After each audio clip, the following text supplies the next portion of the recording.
Je bénirai l'Éternel en tout temps. Ses louanges seront toujours dans ma bouche. Oh, j'aime qu'on ait un problème. Et puis qu'elle est content comme ça. Ah, m'pas caché, Dieu. Depuis m'komanse li Bib moi chaque jour, m'senti charge problème moi yo sorti sous dom. Oh, si c'est comme ça, moi pour aller couvrir acheter un Bible. Dégagez au marché. Mais en attendant, ou qu'attendez radio télévision d'espoir. Radio Vision d'Espoir. Oh, moi t'attendais une annonce comme ça, oui. Mais qui ça a te dit? Lecture de la Bible en un an. Une émission qui vous accompagne à la découverte des trésors cachés de la parole de Dieu sur Radio Télé Vision d'Espoir. Chaque jour de 11h à 11h30 du matin, excepté mercredi 5h30, 6h de l'après-midi, samedi 7h30, 8h du matin, avec les sœurs Chantal Saint-Hubert, Claude Louis Orisma. et votre servante Maudeline Maurice Hilaire.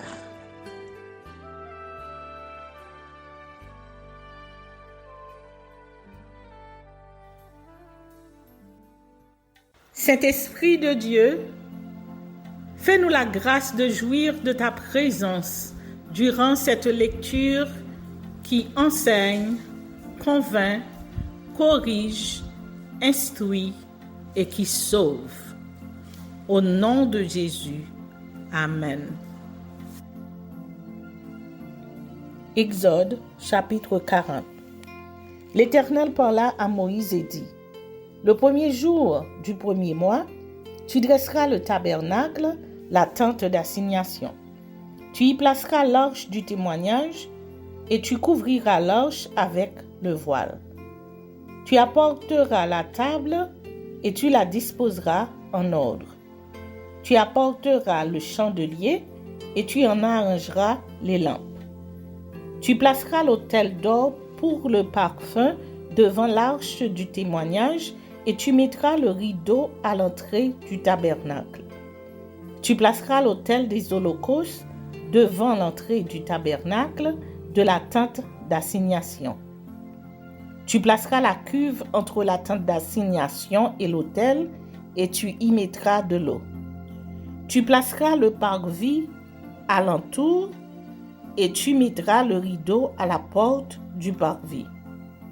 Tu prendras l'huile d'onction, tu en oindras le tabernacle et tout ce qu'il renferme, et tu le sanctifieras avec tous ses ustensiles, il sera saint. Tu oindras l'autel des holocaustes et tous ses ustensiles, et tu sanctifieras l'autel, et l'autel sera très saint. Tu oindras la cuve avec sa base, et tu la sanctifieras. Tu feras avancer Aaron et ses fils vers l'entrée de la tente d'assignation, et tu les laveras avec de l'eau.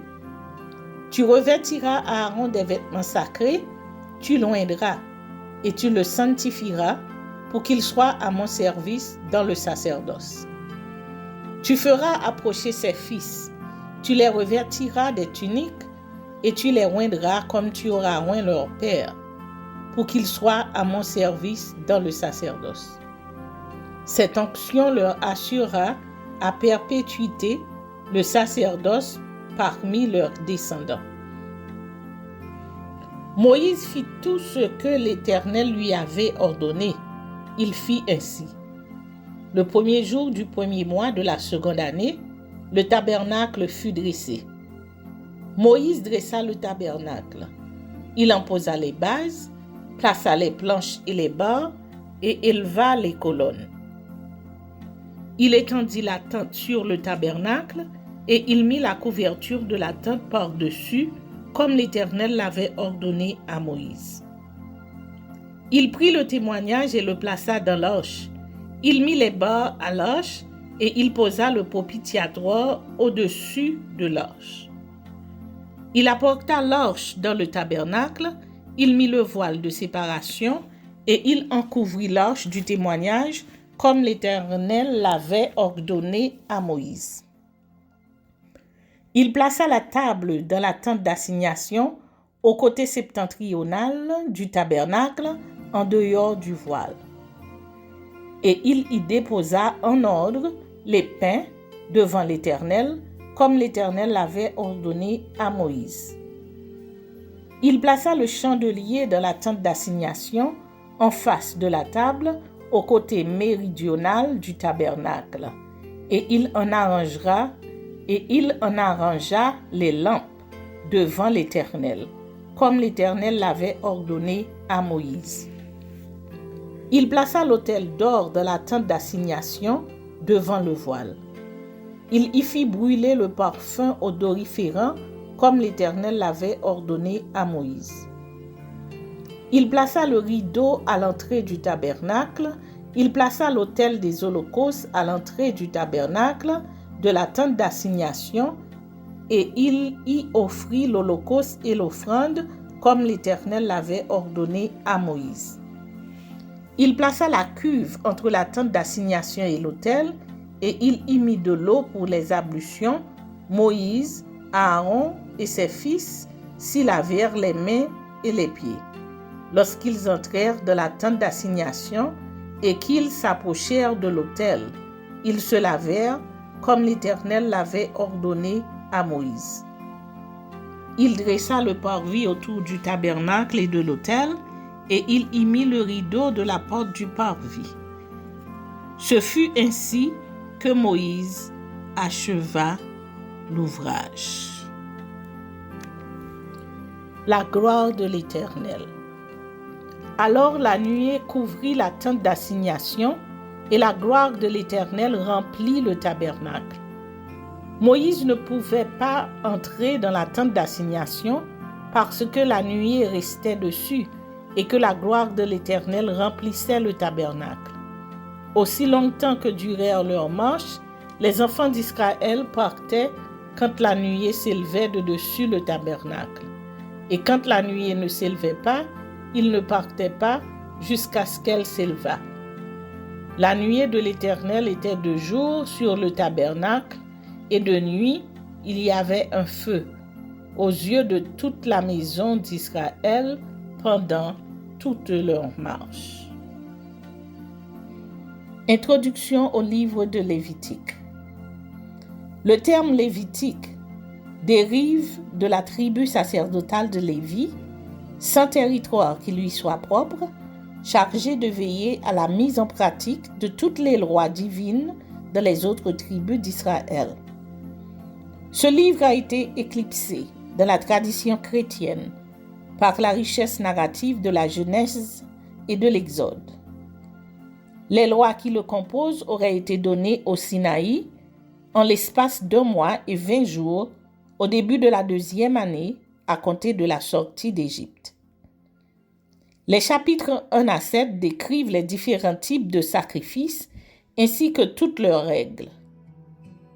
Il est spécifiquement question de l'Holocauste au chapitre 1er, de l'offrande végétale chapitre 2, des sacrifices de paix chapitre 3, d'expiation chapitre 4 et 5 verset 13, de culpabilité chapitre 5 verset 14 à 26, de la part des sacrificateurs dans les différents sacrifices chapitre 6 verset 1er jusqu'au chapitre 7 verset 21, voire de la part de ceux qui n'exercent pas cette fonction, au chapitre 7, les versets 22 à 38.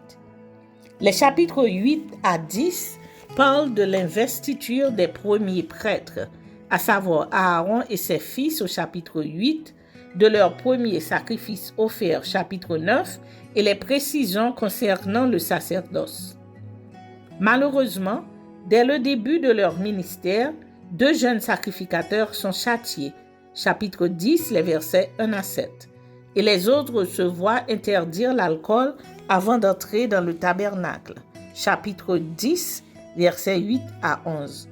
Bref, avant tout service cultuel, Ils ont une rémunération. Chapitre 10, les versets 12 à 20. Les chapitres 11 à 18 énumèrent toutes les lois sur la pureté en précisant les impuretés que chaque membre du peuple doit éviter. Ces lois concernent les animaux purs et impurs au chapitre 11, la purification de la femme après l'accouchement au chapitre 12, la lèpre chapitre 13 et 14, les impuretés sexuelles chapitre 15, le jour de l'expiation chapitre 16, le sang chapitre 17 et les unions illicites chapitre 18. Les chapitres 19 à 25 précisent les lois de sainteté. Elles concernent le rituel et l'éthique chapitre 19, les peines relatives aux unions illicites et à la participation aux cultes étrangers chapitre 20, les devoirs de sainteté des sacrificateurs chapitre 21, les sacrificateurs et les offrandes chapitre 22, les fêtes chapitre 23, le service du sanctuaire et le nom divin chapitre 24, enfin les années sabbatiques et le jubilé chapitre 25. En effet, le Dieu d'Israël est le Dieu saint qui veut sanctifier son peuple et être sanctifié par lui. Soyez saints, car je suis saint, moi l'Éternel votre Dieu. Cette sanctification est à la fois physique, morale et spirituelle. Les sanctions spécifiques liées aux règles ci-dessus incitent chaque Israélite à connaître la volonté de Dieu. Je suis l'Éternel, votre Dieu. Vous observerez mes lois et mes ordonnances. L'homme qui les mettra en pratique vivra par elles. Je suis l'Éternel. Le livre du Lévitique regorge de lois multisectionnelles et parfois surprenantes. Ces lois mettent en évidence le fait qu'une communion harmonieuse avec Dieu, avec les autres et avec l'environnement est régie par des règles scrupuleuses. Le Lévitique nous instruit toujours au sujet des sacrifices, de la consécration, de ce qui est pur ou impur, de rituels et de lois sociales encore valables de nos jours.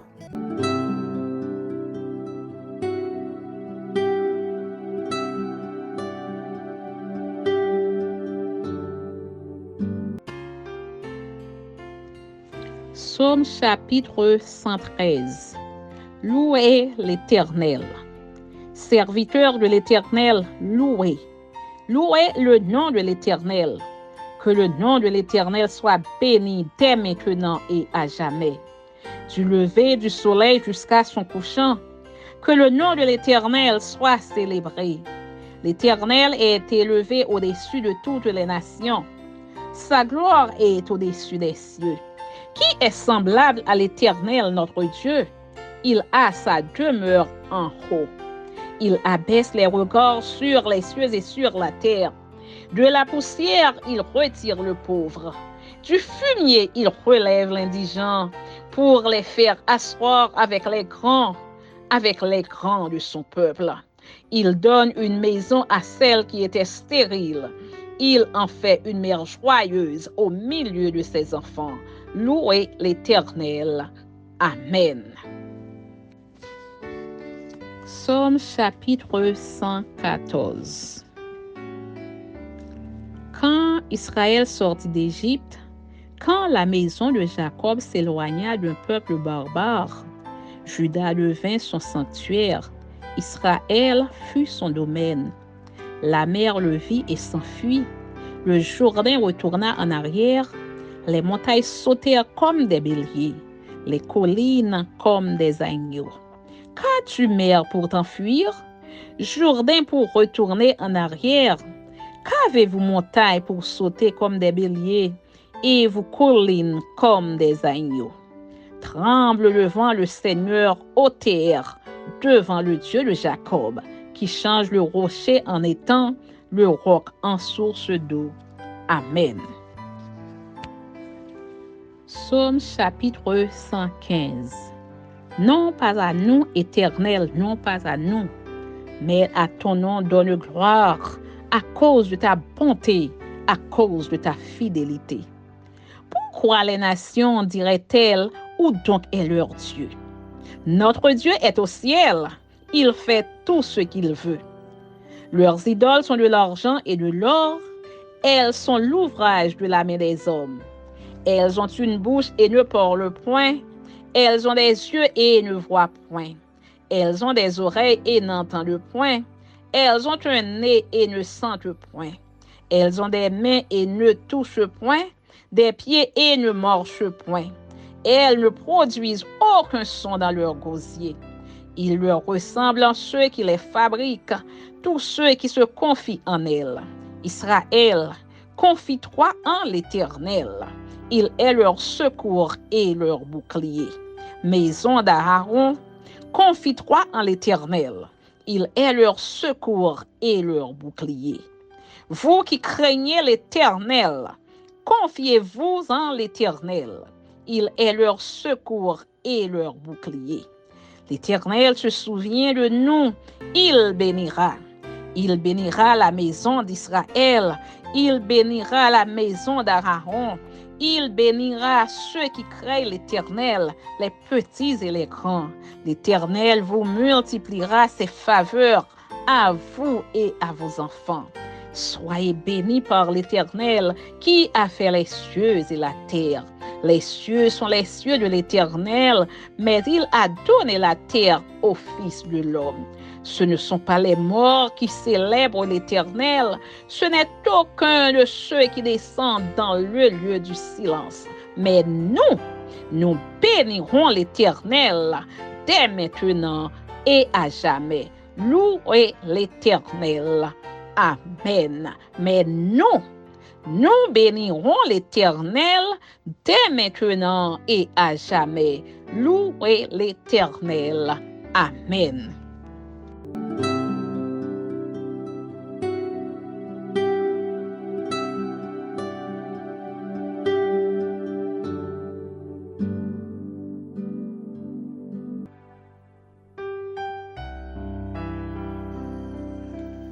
Luc, chapitre 18. Parabole du juge inique. Jésus leur adressa une parabole pour montrer qu'il faut toujours prier et ne point se relâcher. Il dit, il y avait dans une ville un juge qui ne craignait point Dieu et qui n'avait d'égard pour personne. Il y avait aussi dans cette ville une veuve qui venait lui dire, « Fais-moi justice de ma partie adverse. » Pendant longtemps, il refusa. Mais ensuite, il dit en lui-même, « Quoique je ne craigne point Dieu et que je n'ai d'égard pour personne, néanmoins, parce que cette veuve m'importune, je lui ferai justice afin qu'elle ne vienne pas sans cesse me rompre la tête. » Le Seigneur ajouta, « Entendez ce que dit le juge inique. Et Dieu ne fera-t-il pas justice à ses élus qui crient à lui jour et nuit et tardera-t-il à leur égard? Je vous le dis, mais il leur fera promptement justice. Mais quand le Fils de l'homme viendra, trouvera-t-il la foi sur la terre? » Parabole du pharisien et du publicain. Il dit encore cette parabole en vue de certaines personnes se persuadant qu'elles étaient justes et ne faisant aucun cas des autres. 2 hommes montèrent au temple pour prier. L'un était pharisien et l'autre publicain. Le pharisien, debout, priait ainsi en lui-même. « Ô Dieu, je te rends grâce de ce que je ne suis pas comme le reste des hommes qui sont ravisseurs, injustes, adultères ou même comme ceux publicains. Je jeûne 2 fois la semaine. Je donne la dîme de tous mes revenus. » Le publicain, se tenant à distance, n'osait même pas lever les yeux au ciel. Mais il se frappait la poitrine en disant, « Ô Dieu, sois apaisé envers moi qui suis un pécheur. » Je vous le dis, celui-ci descendit dans sa maison justifié, plutôt que l'autre, car quiconque s'élève sera abaissé, et celui qui s'abaisse sera élevé. Les petits-enfants. On lui amena aussi les petits-enfants afin qu'il les touchât. Mais les disciples, voyant cela, reprenaient ceux qui les amenaient. Et Jésus les appela et dit, « Laissez venir à moi les petits-enfants et ne les en empêchez pas, car le royaume de Dieu est pour ceux qui leur ressemblent. Je vous le dis en vérité, quiconque ne recevra pas le royaume de Dieu comme un petit enfant, n'y entrera point. » L'homme riche, l'héritage de la vie éternelle. Un chef interrogea Jésus et dit, « Bon maître, que dois-je faire pour hériter la vie éternelle? » Jésus lui répondit, « Pourquoi m'appelles-tu bon? Il n'y a de bon que Dieu seul. Tu connais les commandements? Tu ne commettras point d'adultère, tu ne tueras point, tu ne déroberas point, tu ne diras point de faux témoignages, honore ton père et ta mère. J'ai, dit-il, observé toutes ces choses dès ma jeunesse. » Jésus, ayant entendu cela, lui dit, « Il te manque encore une chose. Vends tout ce que tu as, distribue-le aux pauvres, et tu auras un trésor dans les cieux. Puis viens et suis-moi. » Lorsqu'il entendit ces paroles, il devint tout triste, car il était très riche. Jésus, voyant qu'il était devenu tout triste, dit qu'il est difficile à ceux qui ont des richesses d'entrer dans le royaume de Dieu. Car il est plus facile à un chameau de passer par le trou d'une aiguille qu'à un riche d'entrer dans le royaume de Dieu.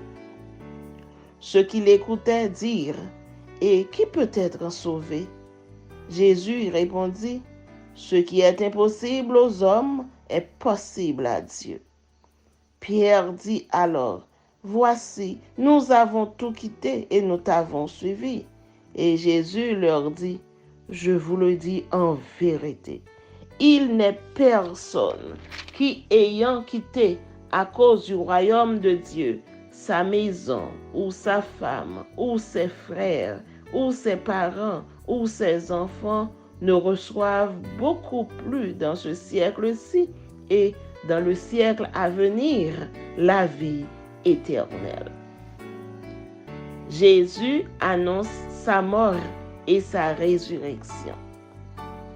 Jésus prit les 12 auprès de lui et leur dit, « Voici, nous montons à Jérusalem, et tout ce qui a été écrit par les prophètes au sujet du Fils de l'homme s'accomplira. Car il sera livré aux païens, on se moquera de lui, on l'outragera, on crachera sur lui, et après l'avoir battu de verge, on le fera mourir. Et le 3e jour, il ressuscitera. » Mais ils ne comprirent rien à cela. C'était pour eux un langage caché, des paroles dont ils ne saisissaient pas le sens. Guérison d'un aveugle à Jéricho. Comme Jésus approchait de Jéricho, un aveugle était assis au bord du chemin et mendiait. Entendant la foule passer, il demanda ce que c'était.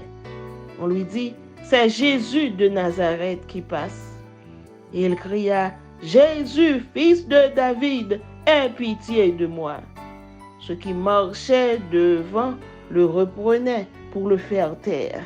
Mais il criait beaucoup plus fort, « Fils de David, aie pitié de moi. » Jésus s'étant arrêté, ordonna qu'on le lui amène.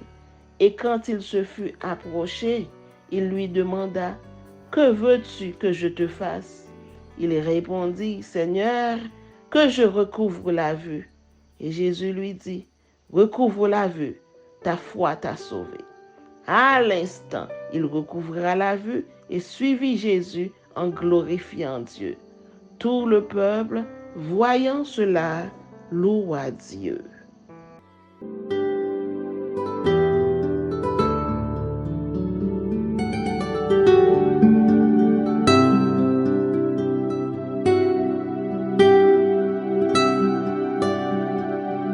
Merci Seigneur de nous donner le discernement dans la lecture de ta parole, que nous y prêtions attention afin d'appliquer notre cœur à la sagesse. Amen. Que celui qui a des oreilles pour entendre, entende, et que celui qui lit fasse attention.